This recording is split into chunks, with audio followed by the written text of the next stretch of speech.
Dear students, welcome to Merchant Engineering College Electrical Department. We discuss about the electrical circuit analysis ECA, okay? And already we discuss about the chapter 1 network theorems, lots of theory about that. Only 2 or 3 theories remaining and we discuss about in these lectures. Okay? સૌથી પહેલા આપણે કઈ થિયરીઓની ચર્ચા કરી લીધી છે એના વિશે વાત કરી લઈએ કારણ કે after a long time V back to the lectures. Okay, તો આપણે ઇલેક્ટ્રિકલ સર્કિટ એનાલિસિસ સેમિસ્ટર 3ની અંદર પહેલા ચેપ્ટર નેટવર્ક થિયરમની અંદર આપણે ઓલરેડી વાત કરી ચૂક્યા છે. Superposition theorem, Thevenin theorem, Norton theorem, પછી dependent source, independent source, nodal analysis, mesh analysis, duality, dual networks, એ બધા વિશે આપણે ચર્ચા કરી છે. હવે આપણે રિમેનિંગ જે પાર્ટ્સ છે એની ચર્ચા આજે કરીએ. તો વાત કરશું આપણે મેક્સિમમ પાવર ટ્રાન્સફર થિયરમની. ઓકે, તો state and explain the maximum power transfer theorem, અથવા તો એવી રીતે પણ એક્ઝામમાં ક્વેશ્ચન આવે છે કે પ્રૂવ ધીસ ઇક્વેશન, યાની કે તમે જે સ્ક્રીન ઉપર જોઈ રહ્યા છો PL maximum is equal to VS² divide by 4RS. આ આપણા મેક્સિમમ પાવર ટ્રાન્સફર થિયરમનું ઇક્વેશન ફાઇનલી આવું આવશે કે PL maximum is equal to V² by 4RS. એ પૂછી શકે, અથવા તો as a maximum power transfer theorem explain કરો એ રીતે પૂછી શકે. તો વાત કરશું કેમ આ થિયરમ ભણવાનું છે. તો for many engineering application and important consideration is to determine the load impedance. આપણે કેટલો લોડ ઇમ્પિડન્સ હોવો જોઈએ આપણી application which will be allow the maximum power to be transfer. કયો લોડ ઇમ્પિડન્સ છે, કેટલી વેલ્યુ હોય લોડ ઇમ્પિડન્સની, તો આપણે મેક્સિમમ પાવર ટ્રાન્સફર કરી શકીએ. ઓકે, એની વાત આપણે અહીંયા ચર્ચા કરશું. For example, it is desirable to transfer the maximum amount of the power from output amplifier to the speaker of the audio sound system. યાની કે અહીંયા આપણને એક એક્ઝામ્પલ આપ્યું છે કે આપણે કઈ જગ્યાએ મેક્સિમમ પાવર ટ્રાન્સફર કરવાનું વિચારીએ તો કે ભાઈ આપણે જે એમ્પ્લીફાયર યુઝ કરીએ છીએ સાઉન્ડ સિસ્ટમમાં, કે ભાઈ કેટલો પાવર રાખું તો મને મેક્સિમમ આઉટપુટ મળે. બસ એ રીતની એપ્લિકેશનોમાં આપણો આ થિયરમ કામમાં લાગે. Any network can be replace by single voltage source in series with the resistance using the Thevenin theorem show in the figure. હવે આપણે અહીંયા થેવેનિન થિયરમનો ડાયાગ્રામ ચેક કરશું. કયો કે ભાઈ કોઈ ઘણા બધા સોર્સ હોય તો એને એક સિંગલ સોર્સથી રિપ્લેસ કરી દો, તો કે ભાઈ network can be replace by single voltage source. બીજું એના રેઝિસ્ટર્સ હોય તો એ બધાને સિરીઝ રેઝિસ્ટન્સ કોઈ પણ એક સાથે આપણે રિપ્લેસ કરી દઈએ, તો કે ભાઈ રેઝિસ્ટન્સ યુઝિંગ થેવેનિન થિયરમ, એટલે કે RS, આપણે જે સોર્સનું રેઝિસ્ટન્સ RS અને લોડનું રેઝિસ્ટન્સ RL, જે અહીંયા આપણને ફિગરમાં દેખાઈ રહ્યો છે એ પ્રમાણે આપણે એને વેચી દઈએ. આપણી થિયરી સ્ટાર્ટ થઈ ગઈ છે. ઓકે, ચલો. The current IL in the circuit, તો પછી કરંટ કેટલો થશે, તો current I is equal two કેટલું થશે મિત્રો, I is equal two V/R. એવું બોલાય કે ના બોલાય? હવે અહીંયા સર્કિટમાં તમે જુઓ કે કેટલો છે load current IL is equal to voltage કેટલો VS, voltage source VS divided by total resistor કેટલા થાય છે RS અને RL. લોડ રેઝિસ્ટન્સ છે અને સોર્સ રેઝિસ્ટન્સ છે, બંને સિરીઝમાં છે એટલે સરવાળો થશે, એટલે નીચે ડિવાઈડ બાય R ની અંદર RS અને RL બંને આવશે. ઓકે, ચલો. નાઉ the power transfer to the load is PL can be calculated as P is equal to I²R. આપણને ખબર છે. હવે આ P is equal to I²R મારે શીખવાડવું પડે કે આવડી જાય? P is equal to I²R આપણને મોટા ભાગે આવડતું જોઈએ. ઓકે, તો PL is equal two I²RL. હવે આઈની કિંમત તમે હાલત શોધી V/R, I is equal two V/R, એ તમે હાલત શોધી. VS is equal to RS plus RL, જો ઉપર બતાવો આ રહી. હવે એમાં અહીંયા IL નો વર્ગ છે એટલે આપણે ઉપર પણ અહીંયા શું કરશું, આપણે અહીંયા પણ શું કરશું, સ્ક્વેર કરશું. હવે આપણે એને છૂટું પાડ્યું હતું કે ભાઈ સ્ક્વેર આપી દો તો VS નો સ્ક્વેર થશે, RS વત્તા RL નો સ્ક્વેર થશે, અને એક RL ઉપર હતા જ. Okay, now for the power to be maximum to be required condition is. હવે મારે શું કરવું હતું, પાવરને મેક્સિમમ કન્ડિશન ઉપર લઈ જવું હતું. તો મેક્સિમમ કન્ડિશન ઉપર પાવરમાં ખાસ યાદ રાખજો મિત્રો, એક જ વસ્તુ આવે, એ જે પાવર છે એનો શું કરવું પડે, મારે લોડ રેઝિસ્ટન્સના સાપેક્ષે મારે વિકલન કરવાનું હોય, અને એ ડિફરન્શિએશન એટલે કે DPL બાય DRL is equal to 0 condition લેવાની, તો એ મેક્સિમમ કન્ડિશન થઈ જશે. એટલે કે આ જે આવ્યું છે VS² into RL divide by RS plus RL square, એનું મારે શું કરવાનું, RL ની સાપેક્ષે વિકલન કરીને ઇઝ ઇક્વલ ટુ 0 લેવાનું. તો બસ સિમ્પલ મારે એક જ વસ્તુ કરવાની છે. અહીંયા તમને બતાવું સ્ક્રીન નાની કરીને. યસ, હા, આઈ થિંક હવે તમે સારી રીતે જોઈ શકશો. કરવાનું શું છે મિત્રો, આનું વિકલન કરવાનું છે RL ની સાપેક્ષે. બરોબર. આ શું છે? મારો આ પાવર છે, P = I²R કરીને આપણે લીધું હતું. હવે એનું મારે વિકલન કરવાનું અહીંયા આવશે. ઓકે.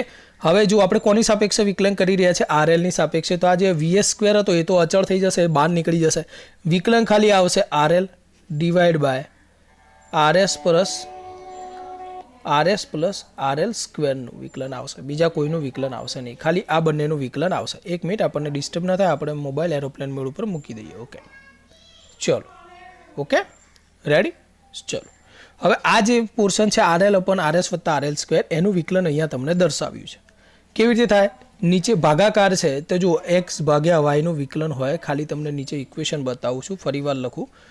x/y નું વિકલન હોય તો શું થાય? y² એટલે નીચેનો પોર્શન હોય એનો સ્ક્વેર થાય, નીચેનું ઉપર જઈને એમના એમ રહેશે. વિકલન થશે x નું, એના પછી x પડ્યો રહેશે અને વિકલન થશે નીચેના y નું. ઓકે, આ ઇક્વેશન છે જે અહીંયા એપ્લાય કરેલું છે. હવે એ તમને આવડવું જોઈએ, કારણ કે ડિપ્લોમાવાળા સ્ટુડન્ટ્સ હશે, D2D વાળા તો ડિપ્લોમામાં વિકલન કરેલું છે અને 12th પાસ હશે તો સારી રીતે મેથ્સ ભણેલા છો. ઓકે, તો નીચેનાનો સ્ક્વેર કરું તો નીચેનાનો સ્ક્વેર થશે RS + RL² નો સ્ક્વેર, એટલે જે વર્ગ હતો પાછો ઓલરેડી ઇક્વેશનના ફોર્મમાં સ્ક્વેર આવે છે તો પાછો વર્ગ થશે. નીચેનું ઉપર જઈને એમને એમ રહેશે RS + RL. એક મિનિટ.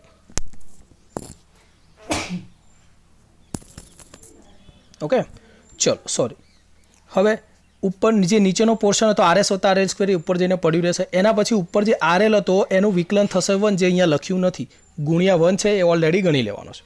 ઓકે, ચલો. એના પછી હવે કે ભાઈ હવે કોણ ઉપરનો જે RL છે એ એમના એમ રહેશે અને નીચેનો RS + RL² હતો એનું વિકલન થશે, એટલે ઉપર વર્ગ છે એ પાછો આગળ આવશે અને આની 1 ઘાત થશે. અને આના RS + RL નું પોર્શન થશે RS નું 0 અને RL નું +1, એટલે 1 તો લખીએ ના લખીએ ચાલે. એટલે આ રીતનું સ્ટેપ આવશે. તમે જાતે કરશો તો પણ તમને વધારે મજા આવશે.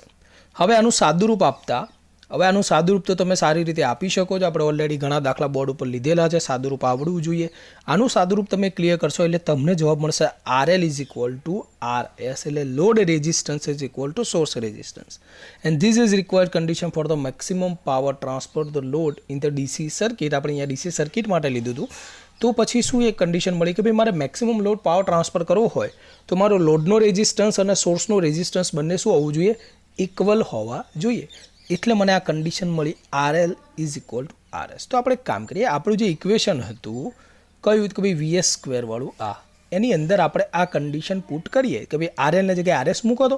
તો એક કામ કરું, અહીંયા નીચે હતું RL + RS નો સ્ક્વેર હતો, ત્યાં આગળ RS ના જગ્યાએ RL કરી દો અથવા RL ના જગ્યાએ RS કરી દો. તમે કોઈ પણ વસ્તુ કરશો ઓકે, તો તમને એના પછી જવાબ મળશે 4RS², અને એમાંથી એક RS અને ઉપરનો RS બે ઉડી જશે, એટલે નીચે વધશે VS² = 4RS, જે મારું ફાઇનલ ઇક્વેશન મળી જશે. ઓકે, આ રીતે આપણને આપણું ફાઇનલ ઇક્વેશન મળે કે જે મારે અહીંયા ક્વેશ્ચનના ઉપર મારે સાબિત કરવા માટે હતું, VS² = 4RS. ઓકે, ચલો. તો હવે આ એક સિમ્પલ એવી થિયરી છે. ઓકે, હવે આપણે આજે PL મેક્સિમમ VS²/4RS આપણે લઈ તો લીધું. ઓકે, હવે એક એમાં ઇફિશિયન્સી કેટલી મળે? તમને એવું લાગે કે સાહેબ આપણે મેક્સિમમ પાવર ટ્રાન્સફર કરે તો ઇફિશિયન્સી કેટલી હોય? કે ભાઈ ઇફિશિયન્સી 100%. ના, એવું ના હોય. It's a MCQ most important question. When we power transfer is maximum, what is the efficiency? Efficiency is 50%. Okay, અહીંયા એ લોકોએ સાબિત કરીને પણ તમને આપ્યું છે કે ઇફિશિયન્સી કેમ 50% છે. તમે ગણશો તો PL એટલે લોડ ભાગ્યા P ટોટલ. ટોટલમાં શું આવશે કે ભાઈ લોડે આવશે અને સોર્સ પણ આવશે, બરોબર, પાવરમાં. અને એના પછી તમે PL = PS લેશો તો 100/2 એટલે 50% મળશે, જે અહીંયા દેખાઈ રહ્યું છે efficiency of power transfer. Okay, તો ઇફિશિયન્સી તમને કેટલી મળે? 50% મળે. હવે મિત્રો, આ મેક્સિમમ પાવર ટ્રાન્સફર થિયરીની આપણે વાત તો કરી, પણ એ DC સર્કિટ માટે હતી. ઓકે, હવે DC સર્કિટ માટે હતી. હવે આપણે એના એ વસ્તુ જો આપણે AC સર્કિટ માટે લેવું હોય તો AC સર્કિટની અંદર આપણે એકલો રેઝિસ્ટર નથી હોતો, પણ એના બે મિત્રો રિએક્ટન્સ X પણ હોય અને ઇમ્પિડન્સ Z પણ હોય. ઓકે, આ બંને પણ હોય, એટલે રિએક્ટન્સ X અને ઇમ્પિડન્સ Z એ પણ હવે ચિત્રમાં આવશે. પણ થિયરીનો કોન્સેપ્ટ આપણે ઉપર ગણ્યો એ પ્રમાણે જ હોય છે. તો આગળ વધીએ. Derive the condition for maximum power transfer when the load consist of a variable resistor in AC circuit. હવે AC સર્કિટમાં આવીએ તો અહીંયા આપણો આ રેઝિસ્ટન્સ આપણે લઈશું વેરિયેબલ, એટલે અહીંયા આવું રેઝિસ્ટન્સની અંદરથી આવો એરો નીકળશે વેરિયેબલ. બીજું, હવે આપણો સોર્સમાં એકલો રેઝિસ્ટન્સ RS લઈ તો નહીં ચાલે, એમાં મારે રિએક્ટન્સ પણ કન્સિડર કરવો પડે અને એ બંનેનું ટોટલ ઇમ્પિડન્સ ZSને પણ કન્સિડર કરવો પડે, કારણ કે હવે સોર્સ કેવો છે, AC સોર્સ છે. ઓકે, તો પછી આપણે કરીએ આપણું જે થિયરમ હતું, જે કોપી ચાલતી હતી, જે પેટર્ન ચાલતી હતી, એ રીતે જ છે. તો I is equal two V/R આપણે જે લખતા હતા એ પણ હવે એકલો R નહીં લખાય, હવે લખવો પડશે Z. તો એક લોડનો રેઝિસ્ટર R અને સોર્સનો ZS. ZSની જગ્યાએ હું લખી શકું RS પ્લસ JXS, એટલે કે રેઝિસ્ટર પ્લસ રિએક્ટન્સ. એમાં R ને બેને ભેગા કરી દો એટલે આ રીતનું એક ઇક્વેશન તમને મળશે. I ઇઝ ઇક્વલ ટુ, એના પછી પાછું P is equal to I²R. I²માં આઈની કિંમત ઉપરથી લઈને અહીંયાથી મૂકી દેવાની છે એટલે તમને બીજું એક ઇક્વેશન મળશે. એ ઇક્વેશનની કન્ડિશન આપણે શું કરવાની છે, મેક્સિમમ પાવર ટ્રાન્સફરમાં આપણે હવે લેવાનું છે કે એનું મારે RLની સાપેક્ષે શું કરવાનું, વિકલન. કેમ? કારણ કે RL શું લીધો છે, આપણે વેરિયેબલ લીધો છે. જો અહીંયા RL શું લીધો છે, વેરિયેબલ, તો એ RLની સાપેક્ષે શું કરવાનું, વિકલન કરવાનું, એટલે કે dPL/dRL. હવે એ RLની સાપેક્ષે મારા એ ઇક્વેશનનું, એટલે કે આ PLનું આપણે શું કરવાનું, આનું વિકલન કરવાનું, જે અહીંયા લખેલું છે. અને એ વિકલન અત્યારે આપણે અહીંયા લખેલું છે, તમે ચોપડામાં કરી શકશો. દર વખતે આપણે એના પાછળ સમય નહીં બગાડીએ અને એનું સાદુરૂપ કરતા જાઓ, એટલે તમને જેવી રીતે પેલામાં RL is equal to RS મળ્યું હતું, એવી રીતે અહીંયા RL is equal to ZS મળશે. સેમ કન્ડિશન, એટલે કે source resistance is equal to source impedance is equal to load resistance થવું જોઈએ. બરાબર?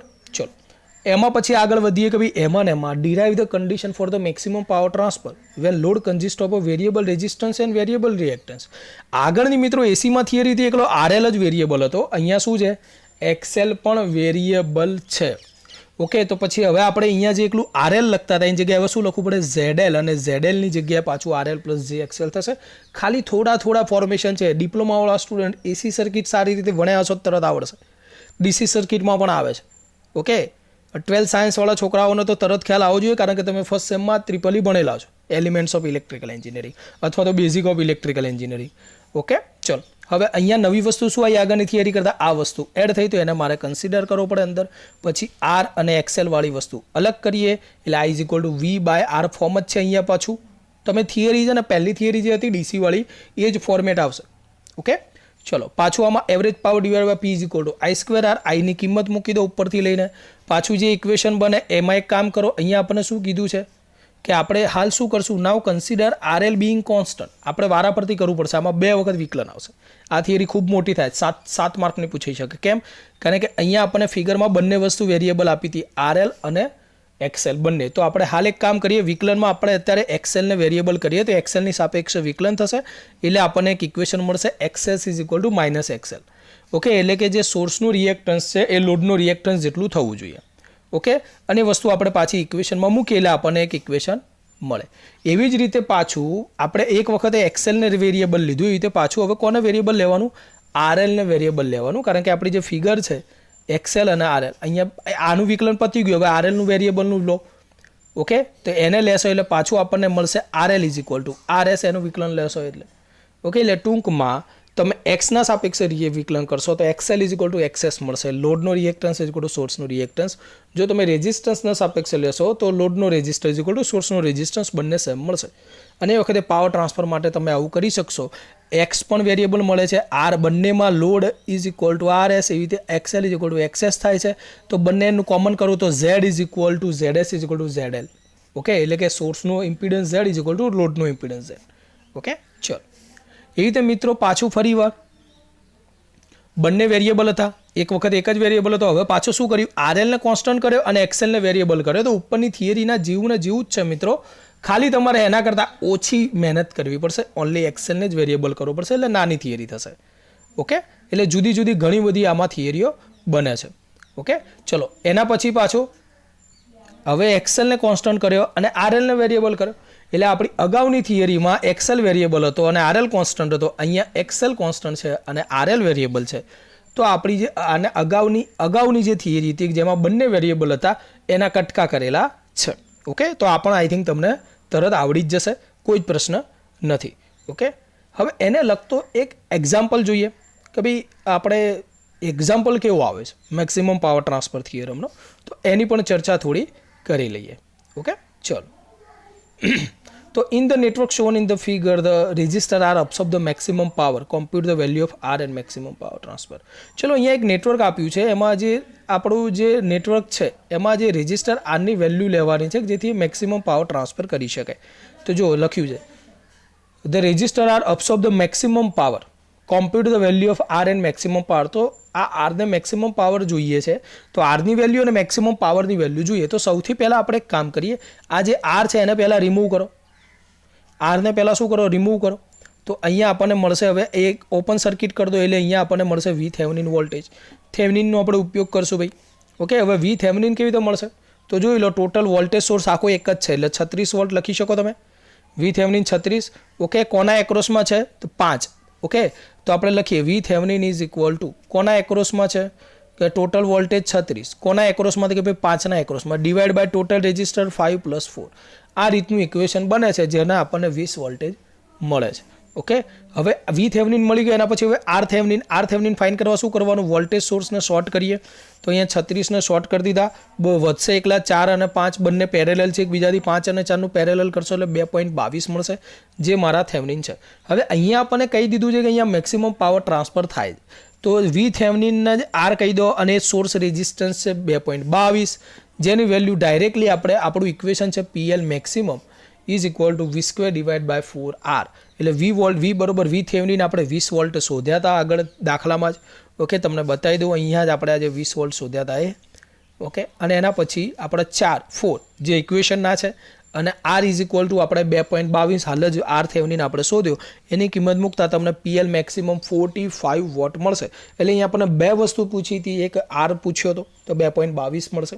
ઓકે, બીજું આપણને PL મેક્સિમમ પૂછ્યા જે 45 વોટ્સ છે. ઓકે, તો આ રીતે મિત્રો આપણું આ લેક્ચર મેક્સિમમ પાવર ટ્રાન્સફરનું પૂરું થાય છે. ઓકે, તમે એકવાર જોઈ લેજો, PDF પણ તમને ઓલરેડી સેન્ડ કરી દઈશ. ઓકે, અથવા તો કરેલી જ છે. ઓકે, ઘણા સમય પહેલાં જોઈ લેજો, તમને આ બધા થિયરમવાળી ચેપ્ટર 3ની અંદર છે હેન્ડ રિટન મટીરિયલમાં, અથવા તમે કોઈ બુકમાં જોશો તો પણ વાંધો નહીં. ઓકે, ચલો, થેન્ક યુ.